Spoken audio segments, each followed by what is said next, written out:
we're talking about is mouth taping. Do you know anything about mouth taping? No, I've never heard of mouth taping. Okay, so mouth taping is when I have some patients talk to me about this, and essentially what you do is you tape your mouth, and the idea is that if you tape your mouth, you know where you're forced to breathe from? Your nose. Your nose. And there's a couple books that kind of promoted this practice. One of them is The Oxygen Advantage. Another one is called Breathe by James Nestor. And what you're supposed to do is you put a piece of tape over your mouth. So when you're sleeping, you're forced to breathe through your nose. Now, you're probably already thinking of some questions here, but um, the main message here is, we're supposed to breathe through our nose, which I 100% agree with. The nose, warms our hair, humidifies our air. It's the most physiologic way of breathing. It's what we're designed to do. Now, the question is, what do you do if you can't do that? And why can't you do that? What kind of questions do you have for me? Wow, I have so many questions. So are people to breathe better, and I would assume to also sleep better? If you're breathing better while you're sleeping, you'd also sleep better. Are people actually taping their mouth shut with like actual just scotch tape? Is There's a, that dangerous? there's a couple versions of that, but I think the problem with this is that some patients will find out they can't breathe through their nose, and they think they're doing something wrong.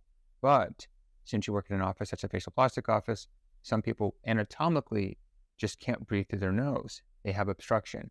And a lot of patients normally will say, I wake up in the morning with a dry mouth. I'm a mouth breather.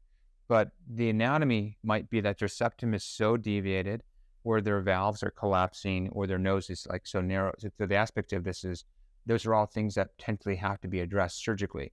So even if they're trying this. Now, some things can be addressed medically, like if they have increased turbinates, they have allergies, things of those natures, that can be adjusted. But if your anatomy doesn't allow you to breathe through your nose, guess what your body's going to pick? Breathe through your mouth. And if you cover your mouth and you can't breathe through your mouth, can't breathe through your nose, you're going to struggle and you might have some serious problems. So in practice, I like the idea of breathing through your nose. In reality, there's probably less people who can do that. Do you know what percentage of the population has a deviated septum? Oh wow, I would think a lot. They did some research on this, and it's about 80% of the population has a deviated Oh wow, septum. that's actually even more than I thought. Wow. Um, Okay. so it is much more than you think. They think about a third of those patients are symptomatic. And I don't know. I think my thought on this is probably more patients have deviated septums than they realize. And in certain ethnicities, especially where the septum grows and grows, I think that probably there's some level of deviation there. Now, whether it's clinically significant or not is another story. But there's more deviation there than most people realize. That's interesting. Do you think that could possibly be? I know as humanoids, as we evolved, sometimes what we need evolutionary has changed. Do you think that maybe as we evolved, our septums just became more deviated or we started breathing differently? Do you think that could be an evolutionary thing? I think it's an anatomical constraint. So first of all, we are changing. Our airways are smaller. So if you think about this, we have wisdom teeth. Our mouth and jaws are smaller. So a lot of times we have to pull those out because our jaws can't accommodate that. Right, right. So that's causing some of the issues with breathing. But the other issue is our septums. So in certain ethnicities, now we're thinking maybe Caucasian patients, South Asian patients, Middle Eastern patients, classically, some Hispanic patients, when the nose is growing, when the septum is growing, it sort of like gets pushed over to the side in the front of the nose. And so that's why there's such a high degree of deviated septums. The other issue that's causing, so many problems are the septum is really sensitive to trauma. We did a study looking at this at NYU and found that, when babies are born, their noses tend to be straight. We hypothesized that, when they're toddlers, they're getting these micro traumas, which are causing the nose to be deviated. I also think it's part of the growing process itself. As the nose runs out, like it's trying to grow and push the nose up, but it just runs out of space and it just kind of pushes over. And you almost see this in, I think, more than 90% of some patients. So it's probably an issue of just the way the nose grows. Interesting. So you read the book Breathe? And that's why Um, I asked about the evolution, because one of the doctors was saying that he thought that over time, the way that we live, how differently we live now, like we are breathing worse than we ever have before because the way that we live our lives now. And he was even saying like certain tribes, make their babies sleep with their mouths taped so they would breathe through their nose and have better breathing than most of us do over here in the Western world. Again, I think that's interesting, but again, there's other areas though. If you look at the anatomy, like if you and we could put this up in the video component of this.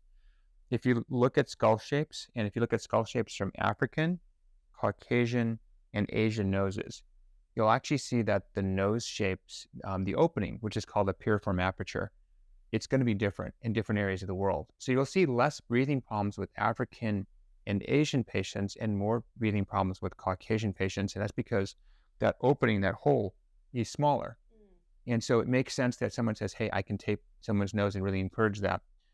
But I think that that's one of the areas, one of the constraints of the nose. So making that area potentially wider, you can have the physiology that allow you to breathe better. I think the other thing that obviously we're probably breathing worse ever than before because, we're larger than before. Not me or you, but actually me. And then when we're sleeping, that extra weight can cause issues. And then the air quality, it's never been worse than before. And we're seeing this with forest fires, but how lots of patients, when they see these forest fires and the air quality gets changed, um, it affects the way, people are sometimes coughing up black soot. Even living in a city, longevity, it's less than if you're living out in the country. I have another question based on that topic. So I remember about breathing. I once had this really bad cold when I was in college and I couldn't breathe and I was snoring. And I went to the store and I bought those little breathe right strips, the ones that you tape over your nose and it gives you a little bit of pressure, a tiny bit. And I guess the idea is that it's supposed to open up your airway somehow and help you breathe if you have a cold. Is there any truth behind that? Or is that one of the nice remedies that we like to just tell ourselves work and we go on? They can work. I think it depends on your anatomy. So if your nose is too narrow, and that's going to be, again, typically the narrowest part of the nose in a Caucasian patient, a South Asian patient, Middle Eastern patient, is going to be the internal nasal valve. And so if you kind of think about where is the internal nasal valve, that's where your septum and this part of your nose, the upper lateral cartilage, is where they kind of intersect. And so when you put the breathe right strip, it's going over the middle part of your nose ideally, and it's trying to kind of literally stick to your nose and then expand out. And so it's trying to open up your internal nasal valve. And so it's one remedy. And if patients wear breathe right strips and they say all the time, I can breathe so much better with this, it's telling you that section, that cross section of your nose is probably too narrow. With a cold, everything's compromised because your nose inside is swollen, it's edematous, your turbinates are enlarged, even your septum, mucosa along it is all enlarged. So any sort of expansion of your airway is going to allow you to breathe better. And then furthermore, when a portion of your nose touches another portion, it creates these contact points, which can create headaches and also cause more drainage. Whenever you touch mucosa, it just kind of creates more drainage. So that's why when colds happen, it can be really tough. You're trying to blow things out. It's full of this drainage, but nothing's coming out. And so that's why the breathe right just can provide a little bit of relief.